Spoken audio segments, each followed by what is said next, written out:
Hey y'all, look what I made. Ginger snap cookies. Oh, they're so good. Come over here and look how many I've already got out of the oven. Look at that. I've already, those are cooling. And then I've got the rest of them in the oven. This recipe makes 37 cookies. They're so good. Let me tell you what's in it.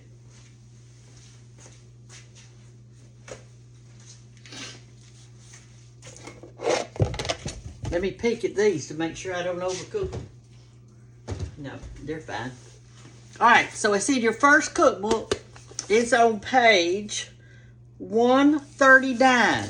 And there they are. There's little William. He loves ginger snap cookies. There's his sister, Isabella. And there's me. I was younger then. Look at that. I looked back and found some old pictures of us making ginger snap cookies and to put in the recipe book. Excuse me. All right. So let me read in case you don't have a book and all. This was the first book I ever wrote. Every single picture, every single recipe has a picture of what it's supposed to look like. So you're not going to have to guess. And every single recipe is absolutely delicious. All my recipe books are easy. They're good. They're to the point, and you're going to love them. All right, here's what's in those ginger snaps. I'm going to read it in case some of y'all couldn't buy a book. 1 cup of sugar, white sugar. And then put you some more to roll it in another little bowl. You got to put them in balls and roll them in it. 2 to 2.5 cups of White Lily all-purpose flour. 2 teaspoons of baking soda. That's the one in the big box. Baking soda. Not baking powder, baking soda. 1 teaspoon of ground cloves. 1/4 teaspoon. 1/2 of a teaspoon of ground cinnamon. 1/4 teaspoon of salt. 1 teaspoon of ground ginger. 3/4 cup of vegetable oil. 1/4 cup of a dark cane syrup. I didn't have any cane syrup, but I had some molasses, and that's good. And I put the 3/4 cup of molasses. 1/4 cup of molasses in there. 1 large egg beaten.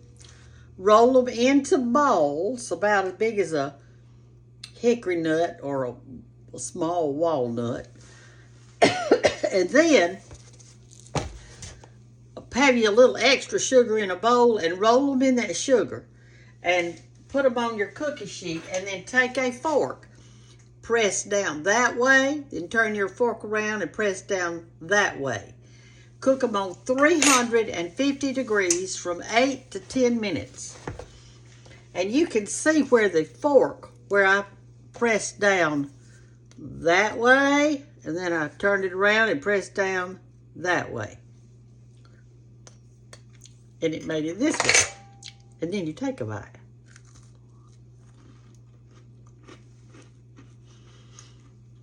All those flavors in there are fantastic.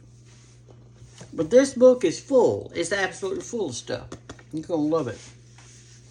If you don't have it, all you do is go to BrendaGatbook.com and you can get it. Let's see if these are finished.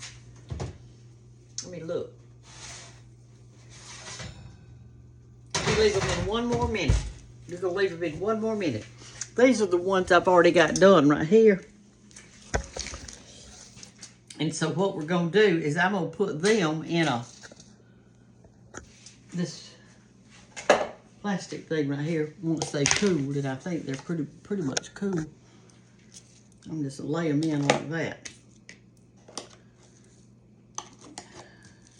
I'm going to put the ones we're doing right now in here. William could eat this whole pile of these things. Well, I could too. I could too.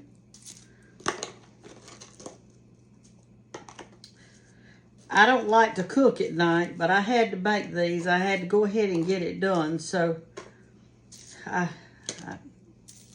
just do the best I can, y'all. That's all I know to tell you.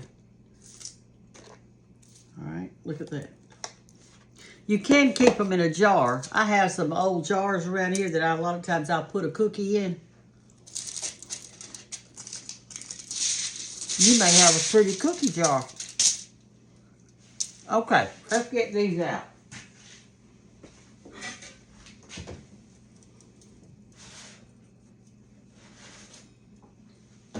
Turn our oven off. And here they are. And just scoop under it like that. And they're real soft right now, so you gotta let them sit out and cool off, and they'll get crunchy. George always liked his soft. I always wanted a crunchy cookie, and he wanted a soft cookie. We didn't like the same things, but we liked each other. Oh, goodness. All right. And what you need to do when you get this made and your grandchildren are there or your little children, they can roll these in little balls, y'all. There's nothing to it. That light is causing distress in here. There we go. It's nothing to it. Y'all just roll them in balls and let them press them down with their fork and put them in the oven. They'll be so excited. And these are so good. And what you can do then, what I used to do when I was little, y'all remember those tin cups? They were tin. And they got real cold. Some of them, I've got a measuring cup that's made out of tin. It's got a little handle on it. I love that thing. Well, what you do is you pour your milk in the tin cup while your cookies are cooking. And you put it in the refrigerator. Or if you're going to drink it within 30 minutes, you can put it in the freezer. And then when you eat that warm cookie and that ice cold milk out of that tin cup, it's a feeling that you can't get from anything else. It's wonderful. You're going to love it. So get those sweet babies of yours in there. It's fall. It's October. We're going to have a fall festival at church. And cookies are something that children can do. It'll bring you together. You'll bond. And also teenagers, they're going to play like they don't want to do it. They're above it. But if you'll get them in there and let them do with you, say, well, you're going to have to. Just get in here. Come on, we're going to fix to make these cookies. Let them do most of all of it. They will be so proud of themselves. They will. So many children today don't get to experience some stuff with their family like they need to, because the family's too busy doing something else. And so y'all do things with your children. We're going to let these few right here, that's 25 in there, between 6 to 7 to 8 to 9, 30 to 1 to 2 to 3. It makes 33 cookies. That's a good little bit. We can eat those in one afternoon with our cold milk. Y'all have a great day, and I am fixing to go to bed. You know, I'm not a night owl, and I know I look terrible. My hair and my makeup's about gone. I'd had some on this morning, but it's gone now. And remember, if you don't have any cane syrup, you could use molasses or any dark syrup. It really doesn't matter, but that the molasses and cane have such a good flavor. I was going to show you my syrup that I guess I put it up. It's a quart jar, and it came from Kentucky. And it came from, where did I put that thing? I guess I put it over here in the cabinet. Let me look. Let me see what I did with it. Well, it was in here. I mean, it didn't walk off. It did not walk off. It's in this room somewhere. And I didn't eat it all. It cost Lynchburg, maybe, or something. No, I think it started with an L. Kentucky. And it's real rich. If you look up molasses, you'll find that it's got lots of vitamins in it. It's sweet, but it's good. Y'all have a wonderful night, and I'll talk to you later. Can y'all share on YouTube? Can you share stuff or not? I don't even know. If you can, I'd love for you to share so other people can watch.